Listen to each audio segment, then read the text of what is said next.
ثابت رحمۃ اللہ علیہ کہتے ہیں، ایک عورت کھانا کھا رہی تھی۔ کھانے میں صرف ایک لقمہ رہ گیا تھا کہ ایک سائل آ گیا۔ جب اس نے منہ کی طرف لقمہ اٹھایا اور کچھ ڈالا ہی تھا کہ سائل نے مانگا، اس نے منہ سے ہٹا کر لقمہ سائل کو دے دیا۔ ادھر ایک شیر آ گھسا اور اس کے بچے کو اٹھا کر بھاگا تو ایک مرد شیر کی طرف بھاگا۔ شیر نے بچے کو دونوں جبڑوں میں لے لیا تھا اور اس کو لٹکا لیا تھا۔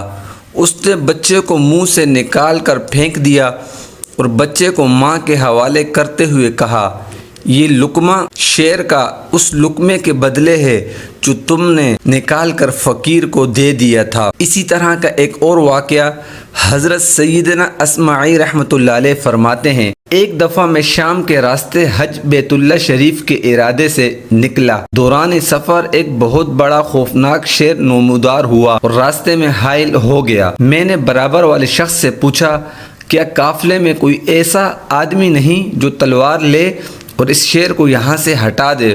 تو اس نے جواب دیا، میں کسی ایسے آدمی کو تو نہیں جانتا، البتہ ایک عورت ہے جو اسے بغیر تلوار کے بھی ہٹا سکتی ہے۔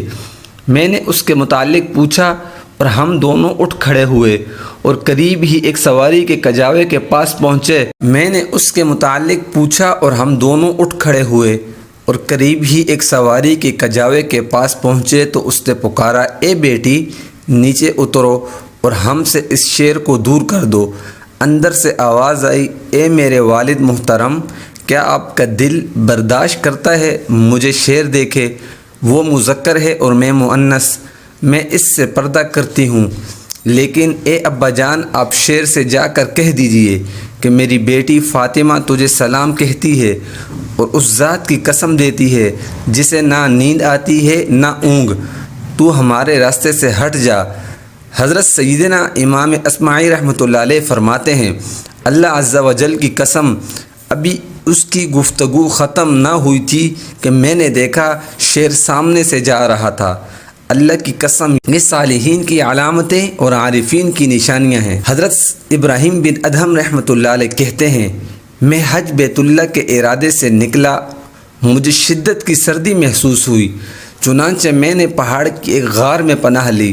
میں کیا دیکھتا ہوں، ایک بڑا شیر غار کے اندر آیا۔ جب اس نے مجھے دیکھا تو مجھ سے کہا، میری اجازت کے بغیر تجھ کو میرے گھر میں کس نے داخل کیا ہے؟ میں نے کہا، میں مسافر ہوں اور سامان سفر ختم ہو چکا ہے اور میں رات تیرے پاس مہمان ہوں۔ چنانچہ وہ شیر مجھ سے دور ہو گیا اور میرے پہلو میں سویا اور میں نے صبح تک قرآن مجید کی تلاوت میں رات کاٹی۔